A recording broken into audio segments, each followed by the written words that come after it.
Olá, eu sou José Eliel dos Santos, sou aluno da Universidade Federal de Sergipe. No momento estou cursando o meu estágio supervisionado de ensino de História 2, estágio 2 de História. Eu estudo na Universidade Federal de Sergipe, o curso de História à distância. E no momento estou fazendo meu estágio e devido à pandemia do Covid-19, não foi possível eu comparecer a uma instituição de ensino para fazer o meu estágio.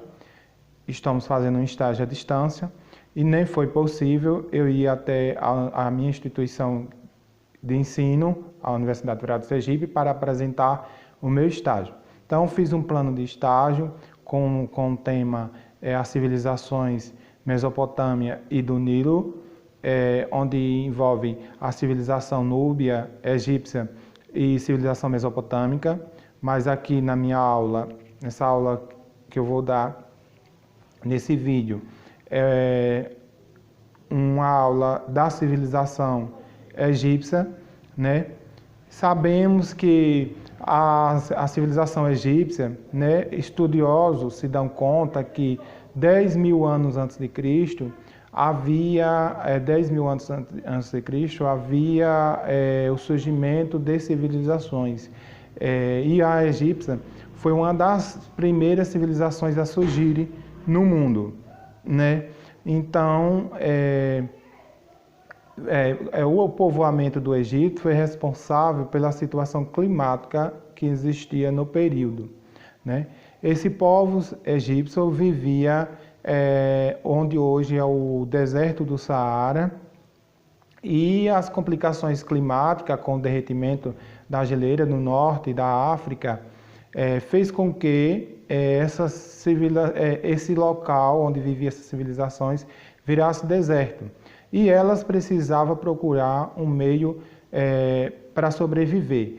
Então, eles começaram a se deslocar e procuraram um local conhecido como Crescente Fértil, que era um local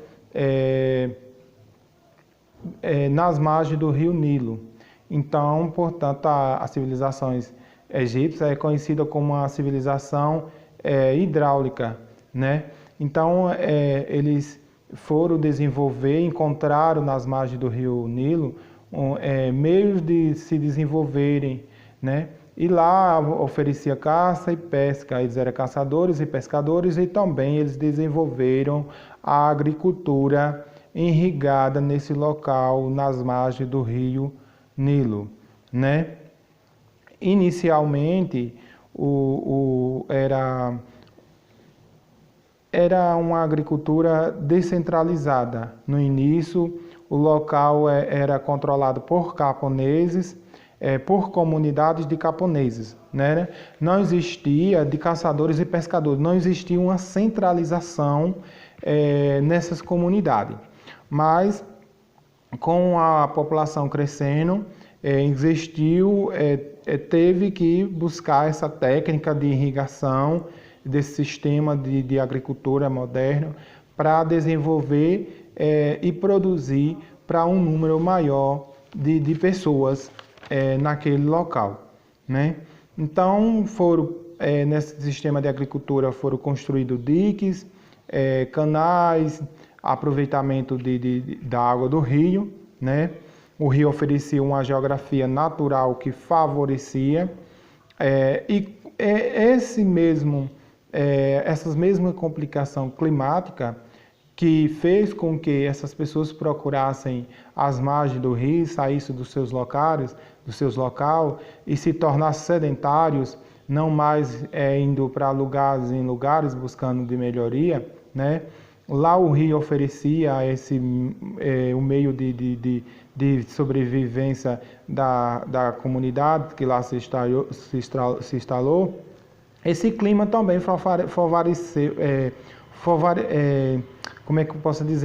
favoreceu eles quando eles se aproximaram das margens do rio Nilo, porque com o derretimento da geleira, certo que estava o clima, ou seja, as complicações estavam aumentando, como até no dia de hoje ainda continua aumentando, né, as complicações climáticas. Mas esses derretimentos favoreciam as cheias dos rios, do rio Nilo, e com essas cheias, os insumos que era trazido, era propício para que se pudesse plantar e cultivar naquela área das margens do rio Nilo.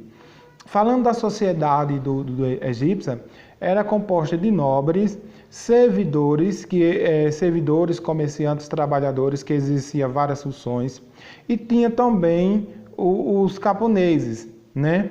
Primeiro ficava no topo da pirâmide,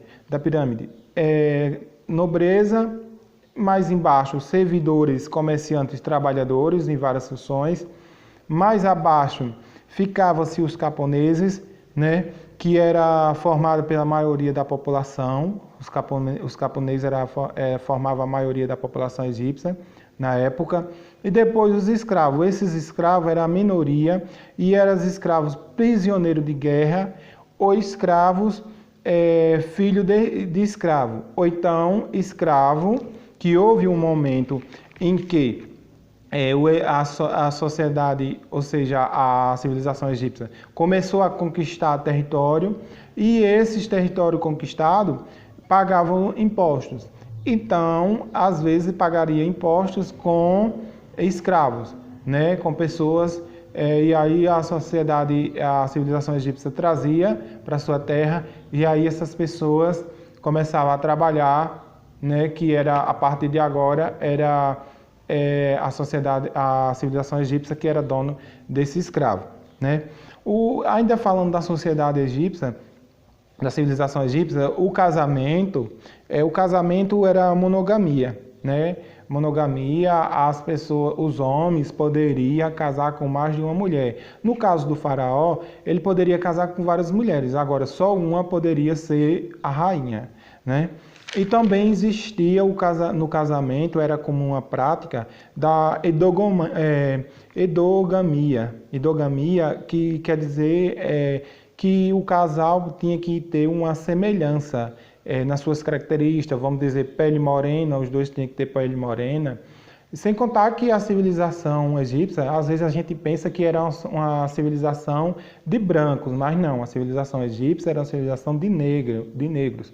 Era vindo da África, né? Então, não pode ver, às vezes a gente vê em filme, essas coisas, um faraó ou a civilização egípcia da forma brancos, mas não era branca. A civilização egípcia era vindo da África, então era a civilização de pele morena. E, portanto, no casamento, tinha essa prática de endogamia, de pessoas casarem semelhantes, né?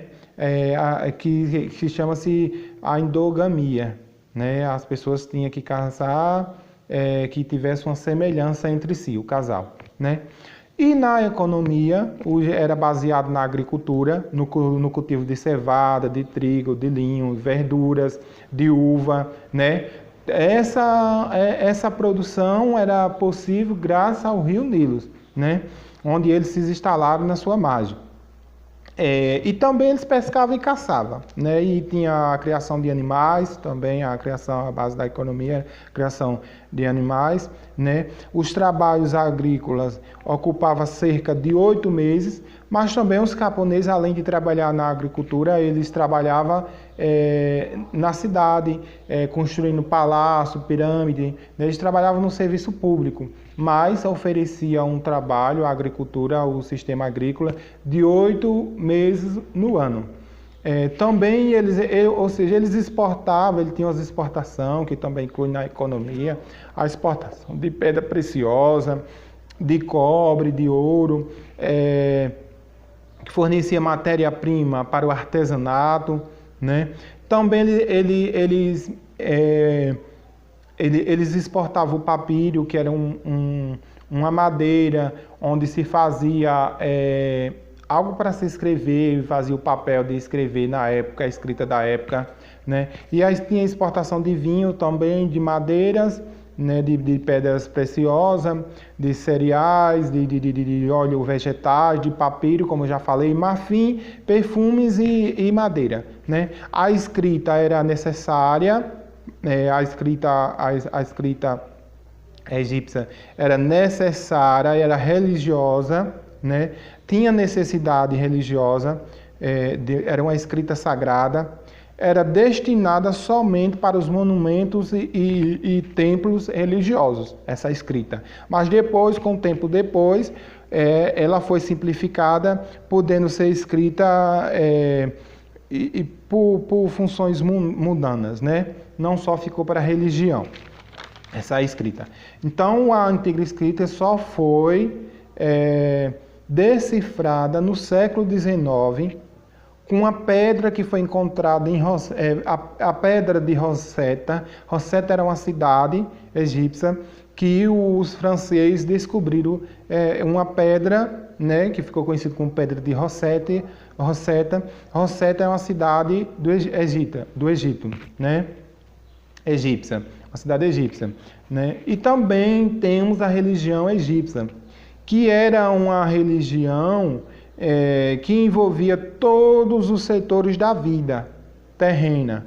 O Estado, o trabalho, a arte, a escrita, a observação da natureza, o sol, o rio Nilo, era tudo entendido como razão de uma crença religiosa, né? Então a religião era envolvida em todos os setores da vida terrena, lá nas civilizações egípcias, né? Então era uma religião politeísta, onde se acreditava em vários deuses, né? Mas um deus que ainda está, que é Osíris, que é o deus associado ao rio Nilo, era muito cultuado, porque o rio Nilo era responsável pela sobrevivência dessa civilização, mas não deixa de os outros deuses também ser bastante cultuado, né, por essas civilizações. Então, portanto, até aqui a minha aula da civilização egípcia, né, que é uma aula que eu preparei um plano de estágio com as civilizações da Mesopotâmia e do Nilo, e onde envolve as civilizações mesopotâmica, egípcia e núbia. Então, eu resolvi dar uma aula nesse vídeo sobre a civilização egípcia, né?